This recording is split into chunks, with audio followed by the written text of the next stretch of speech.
Morning news में आप सभी का बहुत बहुत स्वागत है। तो चलिए बढ़ते हैं देश दुनिया की बड़ी खबरों की ओर। फ्लाइट्स को धमकी भरे मैसेज भेजने वालों पर एक्शन की तैयारी। सरकार ने MeTA और यक्स से मांगा डेटा। गुरुवार को एक साथ एयर इंडिया के 20, इंडिगो के 20, विस्तारा के भी 20 और आकाशा के 25 विमानों को बम से उड़ाने की धमकियां मिली। आज की घटना से पहले 170 से ज्यादा फ्लाइट्स में बम की धमकियां मिली थी, जिनमें से ज्यादातर सोशल मीडिया प्लेटफॉर्म से आई थी और करीब पहुंच गया चक्रवाती तूफान दाना। भारी बारिश शुरू 120 की स्पीड से चलेंगी हवाएं। मौसम विभाग ने कहा कि शुक्रवार तड़के ओडिशा में भीतरकनिका राष्ट्रीय उद्यान और धामरा बंदरगाह के बीच चक्रवात के आने की संभावना है, जिसमें हवा की गति 120 किलोमीटर प्रति घंटे तक हो सकती है। कौन है इंडियन 007 जिस पर पीएम मोदी को पूरा भरोसा, सौंप दी LAC टेंशन खत्म करने की जिम्मेदारी। पीएम नरेंद्र मोदी ने जिनपिंग से मुलाकात के बाद कहा, भारत चीन संबंध हमारे देश के लोगों के लिए और क्षेत्रीय और वैश्विक शांति और स्थिरता के लिए महत्वपूर्ण है। आपसी विश्वास, आपसी सम्मान और आपसी संवेदनशीलता द्विपक्षीय संबंधों का मार्गदर्शन करेंगे। चापड़ मारकर किसान की हत्या, घोड़े में पड़ा मिला शव। 2 आरोपी हिरासत में पूछताछ कर रही है। भारत चीन समझौते पर क्यों उठ रहे हैं सवाल, क्या कह रहे हैं एक्सपर्ट। INDI अलायंस को लगा बड़ा झटका, इस पार्टी ने किया अकेले चुनाव लड़ने का ऐलान। झारखंड में चुनाव से पहले INDI अलायंस को बड़ा झटका लगा है। झारखंड में वाम दल कांग्रेस और JMM के साथ चुनाव नहीं लड़ेंगे। वाम दलों के मुताबिक उन्हें अलायंस में लड़ने के लिए सीट नहीं दी जा रही है।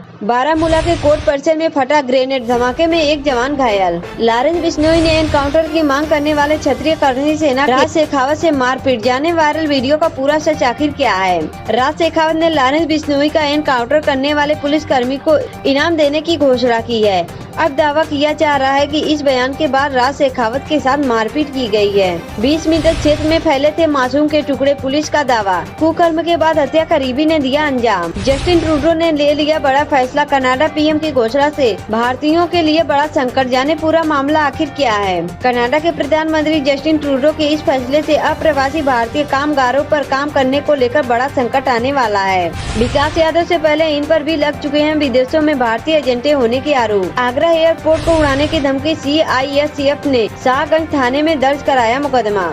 टाटा सन्स के चेयरमैन नहीं बन सकते नोएल। 2 साल पहले ही रतन टाटा ने खड़ी की थी दीवार, पहले भी लगा था झटका। फर्श पर पड़ी थी लाश और चारों तरफ बिखरा था खून। सरकारी आवास पर मृत मिले अयोध्या के ADM सुरजीत सिंह। उत्तर प्रदेश की अयोध्या से एक बड़ी खबर सामने आई है। अयोध्या के ADM लॉ एवं ऑर्डर सुरजीत सिंह की लाश कमरे में मिली है। दिवाली से पहले सरकारी कर्मचारियों को CM योगी का एक और तोहफा, DA ने की इतने प्रतिशत की बढ़ोतरी। उत्तर प्रदेश की योगी सरकार ने राज्य कर्मचारियों को दिवाली पर बोनस के साथ DA का भी तोहफा दिया है। योगी सरकार ने राज्य कर्मचारियों के DA में 3% का इजाफा किया है। अब महंगाई भत्ता की दर बढ़कर 53% हो गई है।